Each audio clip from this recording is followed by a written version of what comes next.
But Brian France didn't. At first, Brian France started making good decisions when he became CEO. The one good decision that he made was eliminating racing back to the caution flag when the yellow flag is displayed.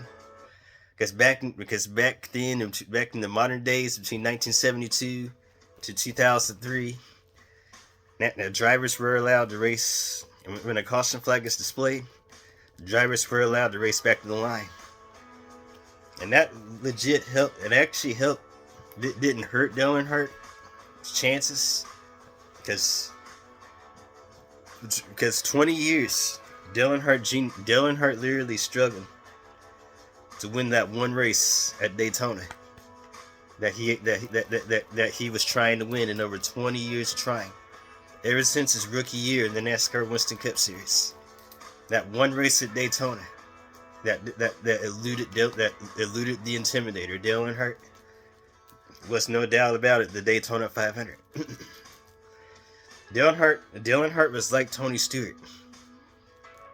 He won everything at Daytona. He won everything at Talladega. He had 10 wins at Talladega. In throughout his career, he had by far the most ever out of any driver. Earnhardt and Earnhardt Jr. Dale Earnhardt Jr. 6 wins at Talladega. Dale Earnhardt Sr. 10 wins at Talladega. Both father and son, Dale Earnhardt and Dale Earnhardt Jr., they have 16 wins combined at Talladega Superspeedway.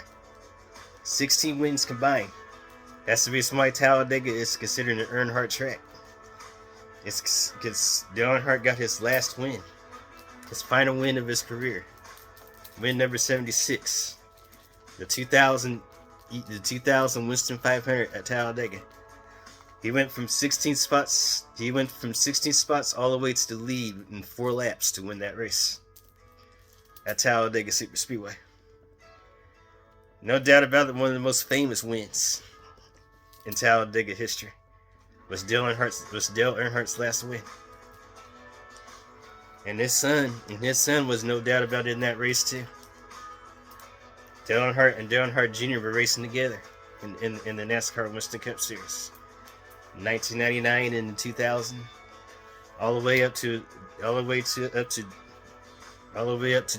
death in the 2001 Daytona 500. The last lap of the race, we lost Dale in a fatal crash in the last turn and the last lap of the 2001 Daytona 500. The 2001 Daytona 500, yes, it was a great race, but it was also one of the darkest races in NASCAR history because NASCAR lost one of his greatest stars. In the 1990s and the 2000s, Jeff Gordon lost one of his greatest rivals throughout his career. Dale Earnhardt Sr., the Intimidator, one of my favorite drivers besides Jeff Gordon. He passed away on Sunday, February 18th, 2001, in the 2001 Daytona 500, on the last lap in the last turn. Brian France. Yeah, Brian France. One of the positive things that Brian France did was eliminating racing back to the caution when the yellow flag is displayed, because even though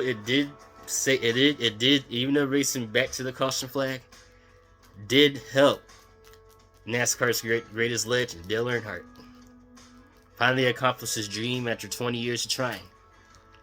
On February 15th, 1998, even though that rule, racing when the caution flag is displayed, drivers were allowed to race back to the line, it actually helped Dale.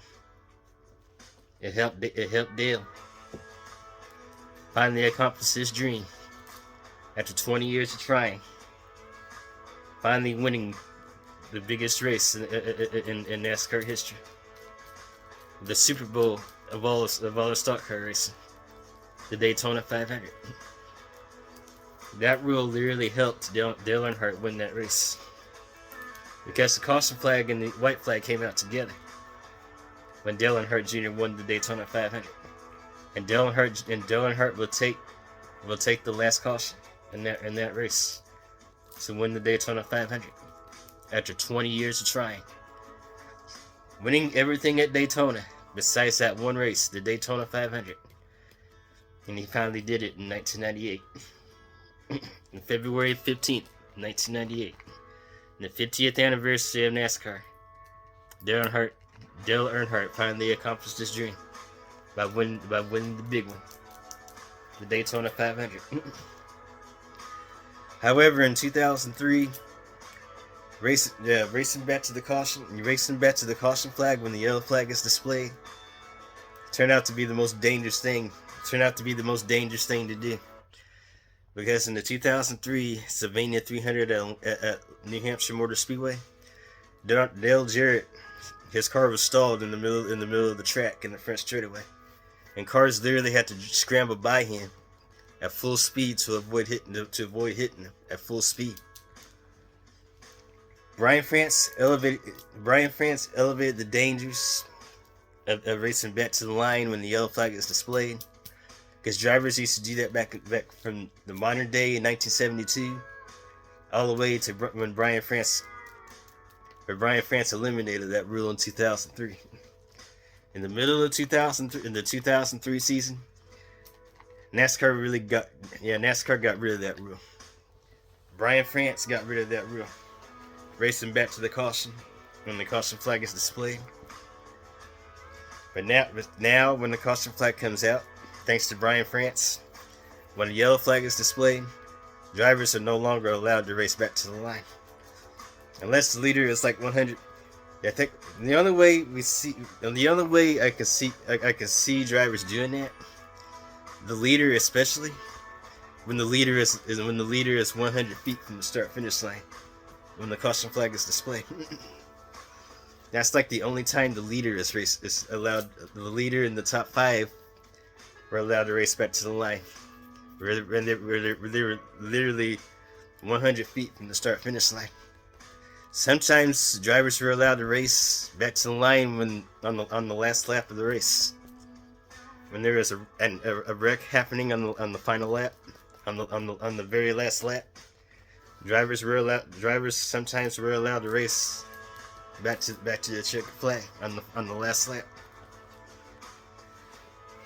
But when the yellow flag is displayed from 2003, from the middle of 2003 all the way to now, the field is frozen. Drivers have to immediately reduce their speed when the caution flag is displayed, bunching the field back up. Drivers are no longer allowed to race back to the line, and if a driver attempted to do so, then that driver would be penalized, sent to the rear of the field in the next restart.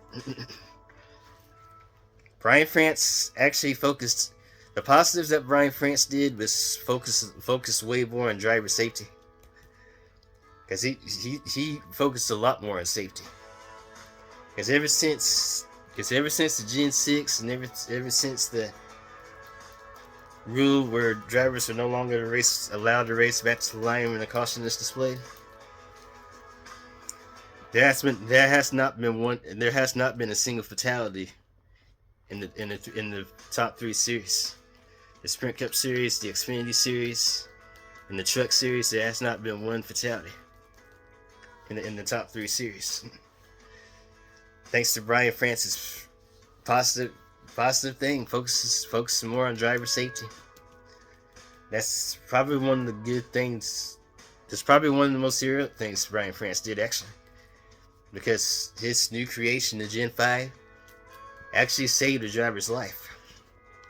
In 2009, Las Vegas Motor Speedway, Jeff Gordon was in a terrifying crash. Turn 2, it was with 7 laps to go at the Las Vegas Motor Speedway in 2009. And the speeds of going over 180 miles an hour. Jeff Gordon and Matt Kenseth got into each other. Both cars spun out of control, but Jeff Gordon did not stop when he spun out. Say my hand is the infield wall of Las Vegas, and say this fist is Jeff Gordon's car. In turn 2, and Jeff Gordon spun. He spun at full speed, and his front end made contact with that inside retaining wall at Las Vegas. The rear end of his car went airborne.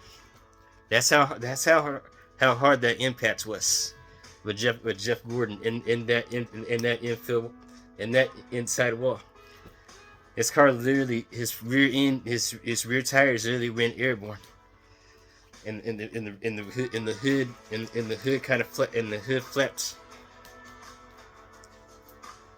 I do believe Jeff Gordon did 2 360s before his car came to rest.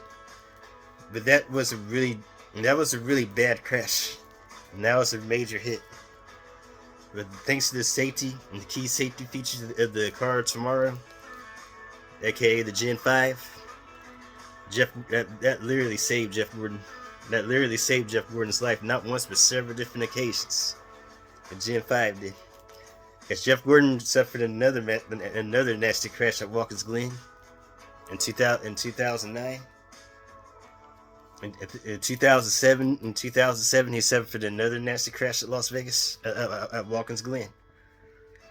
At that track, in the narrow part of the track, and also the most high speed part of the track. That area was also narrow, so if there's like a major pileup happening in that area of the track, 9 times out of 10 you're gonna get involved in that crash. You literally have nowhere to go. Yeah, you literally have nowhere to go in that area of Watkins Glen. That one area at Watkins Glen. It was so narrow that Jeff Gordon literally had nowhere to go. When the guy spun out right in front of him, he had nowhere to go except right into him. And that was one of the nastiest hits he ever took. And at Richmond in 2010, yeah, Jeff Gordon suffered a hard hit on the driver's side when he spun out on the back straightaway at Richmond in 2010 during the spring race.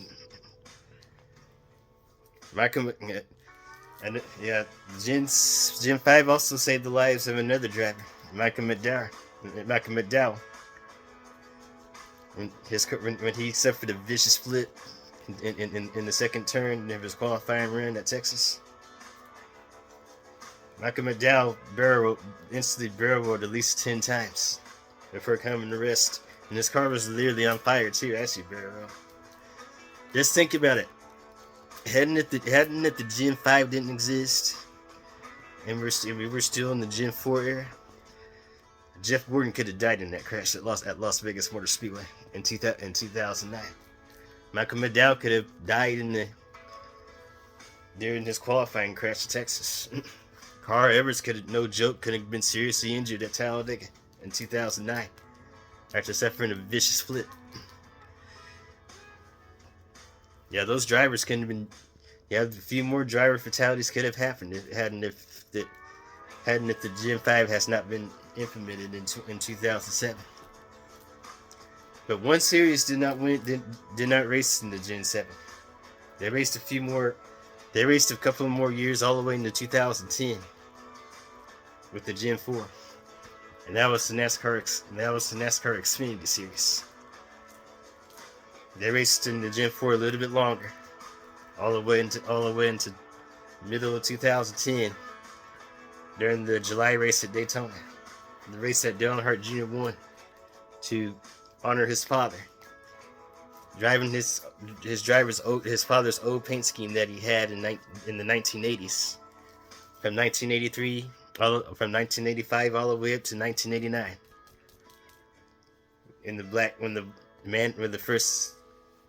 When the most famous black number 3 was born, and Richard Childress unveiled it in the middle of the 1988